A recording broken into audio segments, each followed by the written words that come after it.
Hello everyone! Welcome to today's video where we will be diving into the exciting world of market trends analysis. Whether you're a business owner, investor, or simply curious about the economy, understanding market trends is crucial for success. So, let's get started. Market trends analysis refers to the study of recurring patterns and behaviors in the market. By analyzing these trends, we can make informed decisions about our investments, marketing strategies, and business development. It provides us with valuable insights into consumer preferences, market demand, and the overall direction of the economy. One of the most common tools used in market trends analysis is the analysis of historical data. By examining past market trends, we can identify patterns and make predictions about future market movements. This approach is commonly used in the financial industry to forecast stock prices or exchange rates.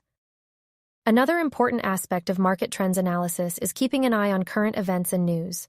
External factors such as political developments, technological advancements, or social trends can greatly influence market trends.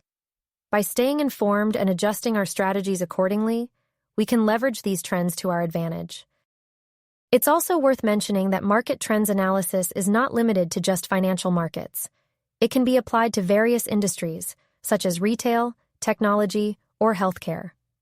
Understanding consumer preferences and anticipating industry shifts can help businesses stay ahead of the competition and adapt to changing market conditions. In conclusion, market trends analysis plays a crucial role in shaping our business decisions. Whether we're investors who want to make profitable trades, entrepreneurs looking to launch a new product, or marketers trying to reach our target audience effectively, understanding market trends is key. By analyzing historical data, monitoring current events, and staying informed about industry developments, we can position ourselves for success in an ever-changing market. Thank you for watching today's video. I hope you found this overview of market trends analysis informative and engaging. Don't forget to like and subscribe for more exciting content. Until next time, happy analyzing.